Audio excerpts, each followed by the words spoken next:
రేవంత్ రెడ్డి గారు మొత్తానికి టీడీపీ జనసేన అధినేతలు ఇద్దరు కలిసి సంబరాలు చేసుకుంటా ఉన్నారు, సంక్రాంతి సంబరాలు. సో ఎలా అనిపించింది మీకు చూసినప్పుడు? చంద్రబాబుతో రెండు గంగిరెద్దులు ఉన్నాయనేది అర్థమైపోయింది. ఒక గంగిరెద్దు మామూలు అయితే రెండో గంగిరెద్దు పవన్ కళ్యాణ్ అనేది రాష్ట్ర ప్రజలందరూ గమనించారు. డూడు బస్వర్ణ అంటే డూడు బస్వర్ణ మాదిరిగా అనిపించారు. ఇందాక మా మిత్రుడు కిరణ్ మాట్లాడుతూ అహంకారం గురించి చంద్రబాబు నాయుడు గారు పవన్ కళ్యాణ్ గారు చెప్తే ఈ రాష్ట్ర ప్రజలు వినాలనుకుంటున్నారు. ఎందుకనంటే మనకు అధికారం ఇచ్చింది, ప్రజలు అధికారం ఇచ్చింది సేవ చేసుకోవడానికి అని చెబితే అదే ప్రజలను నంటేట ముంచి వాళ్ళకి ఏదైతే హామీలు ఇచ్చారో 2014లో హామీలు ఇచ్చి హామీలను అడిగితే ఎంతమందిని అతిక్రతంగా డ్వాక్రా మహిళలకు సంపూర్ణ రుణమాఫీ చేస్తాను, మీరు రుణమాఫీ చేస్తా అంటే ఒక్క రూపాయి కూడా రుణమాఫీ చేయని ప్రభుత్వం ఏదైనా ఉందంటే చంద్రబాబు నాయుడు గారి ప్రభుత్వం, పవన్ కళ్యాణ్ ఇద్దరు కలిసిన ప్రభుత్వం. ఏదైతే ఇవన్నీ మాట్లాడుతూ రైతులకు రుణమాఫీ చేస్తానని చెప్పి సంపూర్ణ రుణమాఫీ చేస్తాను, 50,000 రూపాయలు రుణమాఫీ చేసి ఎవడయా అంత రుణమాఫీ చేస్తానని చెప్పింది, ఏంటి చేస్తారు ఊరికి వస్తాయనుకుంటున్నారా అని రైతులను విలేకరులు అడిగిన ప్రశ్నలకు రైతులు ఇంటికాడ కూర్చోబెట్టి ఇస్తారా డబ్బులు ఏమన్నా అని అన్న ముఖ్యమంత్రి చంద్రబాబు నాయుడు గారు. ఇది ఇందాక మాట్లాడుతూ పేదల ముఖ్యమంత్రి, పెత్తందారుల ముఖ్యమంత్రి.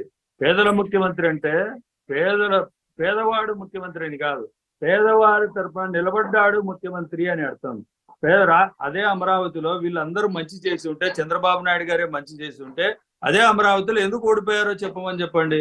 అమరావతి ప్రాంత రైతుల పాపం నాకు కిరణ్ గారు మంచి సందేశం ఇచ్చారు. ఎందుకంటే ఆ ప్రాంతంలో 1 ఎకరానో 1/2 ఎకరానో ఉంటే వాళ్ళ దగ్గర ఉండే కూరగాయలు పండించుకొని అమరావతిలో లేకుంటే విజయవాడ తీసుకెళ్లి అమ్ముకొని వాళ్ళ జీవనం కొనసాగించే వాళ్ళు ఈ విధంగా చేశారు. వాళ్ళందరినీ నాశనం చేసింది ఎవరండి? చంద్రబాబు నాయుడు గారు.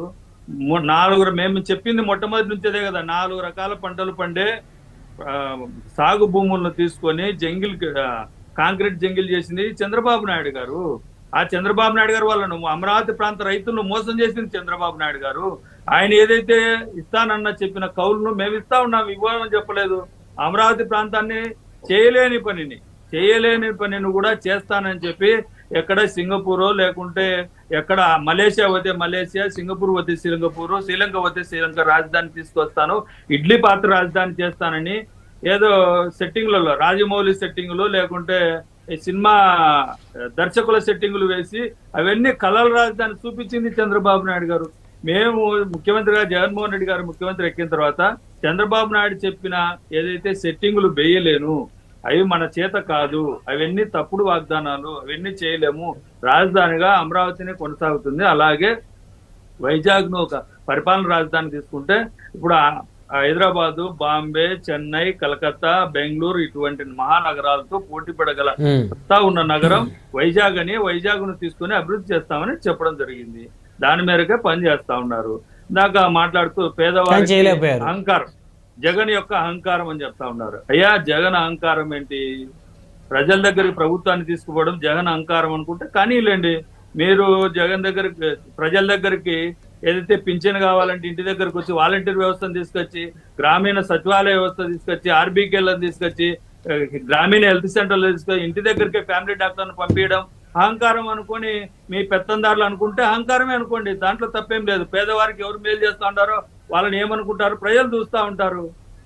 మనము అధికారంలో ఉన్నప్పుడు ఏం చేశాం, మనకు అధికారం ఇచ్చినప్పుడు ఏం చేశాం, ఇప్పుడేం చేస్తున్నాం, ఇప్పుడేం మాట్లాడుతున్నాం, అప్పుడేం చేస్తున్నాం. ఇది ముఖ్యమైనది. చంద్రబాబు నాయుడు గారు గత ఎలక్షన్ల ముందర ఏం చెప్పారు, నేను ఇచ్చిన పింఛన్ తీసుకొని నేనేసిన రోడ్ల మీద నడుస్తూ నాకేకుండా ఎవరికి వేస్తాడా ఓటు, మీరు వేయాల్సిందే నాకు అన్నాడు. ఈరోజు జగన్మోహన్ రెడ్డి గారు నేను మీ కుటుంబానికి మంచి జరిగితేనే ఓటు ఏమని అడుగుతా ఉన్నాం. అది అహంకారం అంటారా? ఎందుకే ఓటు అని అంటే అది అహంకారం అంటారా? అది రాష్ట్ర ప్రజలు గమనిస్తూ ఉంటారు. మనం మాట్లాడుతూ ఉంటే చూస్తూ ఉంటే తెలుసు. ఇందుకు ఒక విషయం చెప్పండి హనుమంత్ రెడ్డి గారు. చెప్పండి హనుమంత్ రెడ్డి గారు, నిన్న సంక్రాంతి సంబరాల్లో జగన్మోహన్ రెడ్డి గారు తాడేపల్లిలో ఒక మీరు ఇందాక చెప్పినటువంటి టెంట్ ఏదైతే ఉందో అలాంటి టెంటే వేశారు. దాని డబ్బులు ఎవరి జగన్మోహన్ రెడ్డి గారు సొంత లేకపోతే ప్రభుత్వ ఖజానా నుంచి ఖర్చు పెట్టారు? ఒక్క నిమిషం. అది సంక్రాంతి సంబరాల్లో భాగంగా చేసుకున్న పండగను కూడా ఏదో ఒక రకంగా మాట్లాడాలా, టెంట్ వేసుకున్నారు, అవి వేసుకున్నారు, ఇవి వేసుకున్నారని వీళ్ళ అహంకారపూరిత ధోరణి ఏదైతే ఉందో దాన్ని ఎండగట్టేదానికి ప్రజలు ఎదురు చూస్తా ఉన్నారు. జగన్మోహన్ రెడ్డి ఏం చేసినా తప్పే, తీసేయండి, మొక్కినా ప్రజలు ఎదురు తప్పే. చూడటం కాదు. ఉండండి. నేను అడిగింది ఏంటి వీళ్ళ మిమ్మల్ని, ఆలోచన హనుమంత్ రెడ్డి గారు ఏంటంటే, నిన్న వేసిన తాడేపల్లిలో సంక్రాంతి వేసినటువంటి ఆ ఉండండి టెంట్ సార్. ఖరీదు అంతా, ఆ డబ్బులు ఎవరి? అవి ఇప్పుడు అవి సొంత డబ్బులు. ఇప్పుడు మీరు అన్నట్టుగా ₹1,00,00,000 డబ్బులు ఇవన్నీ అయ్యేటివి కాదు కదా. ఒక చిన్న టెంట్ వేసుకుంటే దానికి ₹1,00,00,000 అవుతాయని ఎవరన్నా చెప్పారా? నేనేమంటానంటే ప్రతి దాన్ని జగన్మోహన్ రెడ్డి గారు చేస్తున్న ప్రతి దాన్ని కూడా ఆయన మంచి చేయలేదా, ప్రజలకు మంచి చేశాడా లేదా, దాన్ని ఆలోచన చేయండి. ఆయన సంక్రాంతి సంబరాల్లో ఆయన సొంతంగా వేసుకుంటాడు, దానికి దీనికి ఏం సంబంధము? మీకు ఎవరైనా చెప్పారా ప్రభుత్వ సొమ్ముతో వేశారని చెప్పారా? చెప్పలేదు కదా. ఎవరైనా చెప్పారా మీకు ప్రభుత్వ సొమ్ముతో? ఎంత ఖర్చు అయ్యుండొచ్చు, సుమారు ఎంత ఖర్చు అయ్యుండొచ్చు సార్? ఎలా తెలుస్తుంది సార్? కాదు నాకు ఎలా కాదు హనుమంత్ రెడ్డి గారు, తెలుస్తుంది? జగన్మోహన్ రెడ్డి గారు సొంత డబ్బుతోనే వేస్తే ఆయన పేదవాడు ఎలా అవుతాడు? ₹1 నేనే ఒక్క నిమిషం జీతం బ్రహ్మనాయుడు గారు, తీసుకునే ముఖ్యమంత్రి ఇలాంటి ఈ విధమైనటువంటి ఖరీదైనటువంటి కార్యక్రమాలు ఎలా చేయగలరు? నేను ఒక్క నిమిషం బ్రహ్మనాయుడు గారు, జగన్మోహన్ రెడ్డి గారు పేదవారని చెప్పలే. జగన్మోహన్ రెడ్డి గారికి బిజినెస్లు ఉన్నాయి, బిజినెస్ రూపంలో ఆయనకు వచ్చే డబ్బుల రూపంలో ఆయన జీవనాన్ని కొనసాగిస్తా ఉన్నాడు. పేదవారి ముఖ్యమంత్రి అంటే పేదవారి పట్ల నిలబడ్డవాడు ముఖ్యమంత్రి. పేద ముఖ్యమంత్రి అని కాదు, పేదవారి పక్కన నిలబడ్డాడు కాబట్టి ముఖ్యమంత్రి అంటున్నా. పెత్తందారుల పక్కన ఎవరు నిలబడ్డారంటే చంద్రబాబు నాయుడు గారు, పవన్ ఆ కళ్యాణ్ మాట గారు ఆయన చెప్పలేదు, మీరు నిలబడ్డారని చెప్తున్నారు. జగన్మోహన్ రెడ్డి గారు ఆ మాట ఎప్పుడు చెప్పలా. మీరు- జగన్మోహన్ రెడ్డి గారు ఆ మాట ఎప్పుడు ఒక్క నిమిషం చెప్పలేదు. నేను బ్రహ్మనాయుడు గారు. పేదవాడిని కాదు, పేద ముఖ్యమంత్రి, పేదవాడి తరపున ముఖ్యమంత్రి అని చెప్పాల్సింది ఆయన. నేను పేదవాడిని, నిమిషం. నాకు టీవీలు లేవు, నాకు పేపర్ లేవు, నా దగ్గర డబ్బులు లేవు. ఒక్క నిమిషం. పేపర్లు ఎవరికి ఉన్నాయి, టీవీలు ఎవరికి ఉన్నాయి, సోషల్ మీడియాలో ఏ విధంగా మాట్లాడుతున్నారు అనేది రాష్ట్ర ప్రజలకు అందరికి తెలుసు, మీకు తెలుసు, నాకు తెలుసు. పేదవారి మీరు ఏదైతే మాట్లాడుతున్నారో ఈనాడు, ఆంధ్రజ్యోతి పేపర్లు ఏ విధంగా రాస్తున్నాయో ప్రతిరోజు ఈ రాష్ట్ర ముఖ్యమంత్రి జగన్మోహన్ రెడ్డి గారి మీద దాంట్లో 100 వార్తలు ఉంటే 99 జగన్మోహన్ రెడ్డి గారికి వ్యతిరేకంగా రాసే వార్తలే తప్ప ఒకటి కూడా నిజాయితీగా రాసే వార్తలు లేవు కదా. దీని గురించి కదా ప్రజలు చర్చించేది. పేదవారి పక్కన నిలబడ్డాడు అని అంటే, అమరావతి ప్రాంతంలో పేదవారికి ఇల్లు ఇస్తా ఉంటే, స్థలాలు ఇస్తా ఉంటే దాన్ని కోట్లు వేసిన వాళ్ళు ఎవరు? వాళ్ళ పక్కన నిలబడ్డది ఎవరు?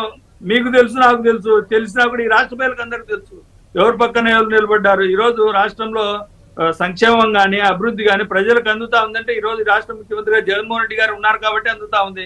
17 మెడికల్ కాలేజీలు తీసుకొచ్చింది జగన్మోహన్ రెడ్డి గారు, 4 పోర్టులు తీసుకొచ్చింది జగన్మోహన్ రెడ్డి గారు, 10 షిప్పింగ్ హార్బర్లు తీసుకొచ్చింది జగన్మోహన్ రెడ్డి గారు. ఇవన్నీ ప్రజలకు అందుతా ఉన్నాయంటే ఊరు మారిందని సోషల్ మీడియాలో కోడే కూస్తా ఉంది. ఊర్లోకి ఆర్బీకేలు వచ్చాయి, గ్రామ సచివాలయాల ద్వారా ప్రజల దగ్గరికి ప్రభుత్వాన్ని తీసుకొచ్చాడు జగన్మోహన్ రెడ్డి గారు అని ప్రజలందరూ అనుకుంటా ఉంటే వీళ్ళు మాట్లాడుతూ ఉన్నారు. ఇతర రాష్ట్రాల్లో వాలంటీర్ వ్యవస్థ ఏదైతే తెలంగాణలో రేవంత్ రెడ్డి గారు అంతకుముందే చెప్పారు, వాలంటీర్ వ్యవస్థను తీసుకొస్తానని చెప్పారు. అది జగన్మోహన్ రెడ్డి గారి కాన్సెప్ట్ ను ఇతర రాష్ట్రాల ముఖ్యమంత్రులు తీసుకొస్తున్నారు అని అంటే జగన్మోహన్ రెడ్డి గారు అక్కడే విజయం సాధించినట్టు. తమిళనాడులో ఇతర రాష్ట్రాలలో గ్రామ సచివాలయ వ్యవస్థను తీసుకొచ్చేదానికి ఆలోచన చేస్తా ఉన్నారు అని అంటే, బీజేపీ పాలిత రాష్ట్రాల్లో గ్రామ సచివాలయ వ్యవస్థను తీసుకొచ్చేదానికి వాళ్ళందరూ వచ్చి ఇక్కడికి వచ్చి కాన్సెప్ట్ తీసుకొని వెళ్ళారు అని అంటే ఈ రాష్ట్ర ముఖ్యమంత్రి జగన్మోహన్ రెడ్డి గారు ప్రజా విజయం సాధించినట్టు కదా.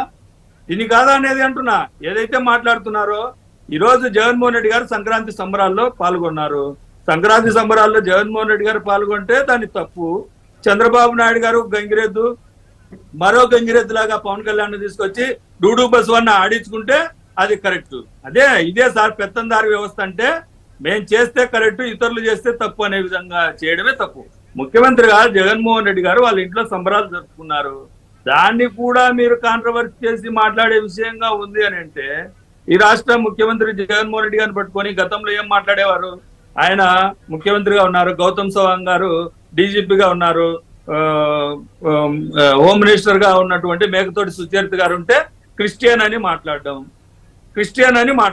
క్రిస్టియన్ల ప్రభుత్వం అని ఇదే చంద్రబాబు నాయుడు గారు మాట్లాడారు. ఆ తర్వాత జగన్మోహన్ రెడ్డి గారు ముఖ్యమంత్రిగా ఉండి డీజీపీ రాజేంద్రనాథ్ రెడ్డి గారు వస్తే వీళ్ళు రెడ్ల ప్రభుత్వం, రెడ్ల ముఖ్యమంత్రి అని చెప్తారు.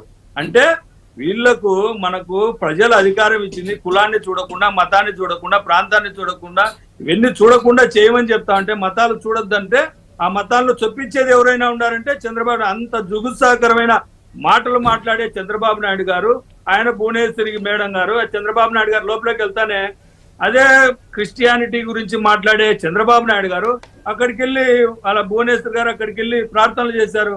మేమేమైనా తప్పు పట్టామా? మేమేమో ఎందుకు అడుగుతున్నామంటే కులం కానీ మతం కానీ అది చూడాల్సిన అవసరం లేదు, మనిషిగా చూడాలి. వాళ్ళకి ఏదైతే మంచి జరుగుతా ఉందో దాన్ని మాత్రమే చూడాలి. ప్రజలు మనకు అధికారం ఇచ్చింది సేవ చేసుకోవడానికే కానీ అహంకారంగా ఉండడానికి కాదనే విషయం జగన్మోహన్ రెడ్డి గారు నిరూపించారు. ప్రజలకు మంచి చేయాలనే ఆలోచనలో జగన్మోహన్ రెడ్డి గారు ఉన్నారు. అహంకారంగా ఎవరు ఉన్నారంటే చంద్రబాబు నాయుడు గారు గతంలో పాపం బీసీ సోదరులు సచివాలయం దగ్గరికి వచ్చి అడిగితే తోకలు కత్తిరిస్తానన్నాడు, నాయి బ్రాహ్మణులను తోకలు కత్తిరిస్తానన్నాడు. ఎస్సీల కులంలో పుట్టాలని ఎవరైనా అనుకుంటారన్న చంద్రబాబు నాయుడు గారు. ఇటువంటి వ్యక్తులు మనకు అవసరమా అని ప్రజలు కూడా అనుకుంటా ఉన్నారు. ఇవన్నిటిని పక్కన పెట్టేసి జగన్మోహన్ రెడ్డి గారు సంక్రాంతి సంబరాల్లో పాల్గొంటే దాన్ని కూడా తప్పులు పెట్టే దిశగా మాట్లాడుతూ ఉంటే దీన్ని ప్రజలు హర్షించే పరిస్థితి లేదు. ప్రజలకు మంచి జరిగిందా లేదా? మనం వచ్చినాక 2014 నుంచి 2019 వరకు ప్రజలకు ఏం చేశారో చంద్రబాబు నాయుడు గారిని పవన్ కళ్యాణ్ గారిని చెప్పుకోమని చెప్పండి. చంద్రబాబు నాయుడు గారిని పవన్ కళ్యాణ్ గారు గత ఎలక్షన్ల ముందర అవినీతి పరుడు అన్నాడు, లంచగొండి అన్నాడు, అవినీతిలో పిహెచ్డి చేశాడన్నాడు, దొంగల ముఠా నాయకుడు అని పవన్ కళ్యాణ్ గారు మాట్లాడారు చంద్రబాబు నాయుడు గారి గురించి. ఈ రోజు ఈ రాష్ట్ర ప్రజలకు వచ్చి సమాధానం చెప్పమని చెప్పండి. గతంలో నేను అన్నాను అది తప్పు, చంద్రబాబు నాయుడు గారు చాలా మంచోడనో లేకుంటే దొంగల ముఠా నాయకుడు కాదనో లేకుంటే అవసరమైతే సైకిల్ ఎక్కించుకుంటాడు, అవసరం తీరాక సైకిల్ తీసేస్తాడు అనే విషయం ప్రజలకు చెప్పమని చెప్పండి. రైట్ అలా అనుకుంటే జగన్మోహన్ రెడ్డి గారిని తిట్టిన వాళ్ళే ఈ రోజు కేబినెట్ లో దాదాపు గతంలో కూడా చెప్పాను, జగన్మోహన్ రెడ్డి గారి నాయకత్వం కింద పనిచేయడానికి ఎవరైతే ఇంతకు ముందు తిట్టారో వాళ్ళందరూ జగన్మోహన్ రెడ్డి గారు జై జగన్మోహన్ రెడ్డి, జై వైఎస్ఆర్ కాంగ్రెస్ పార్టీ అని పనిచేస్తా ఉన్నారు. అలాగే చంద్రబాబు నాయుడు గారిని పవన్ కళ్యాణ్ కింద పనిచేయండి, చంద్రబాబు నాయుడు గారి కింద పనిచేయమని చెప్పండి.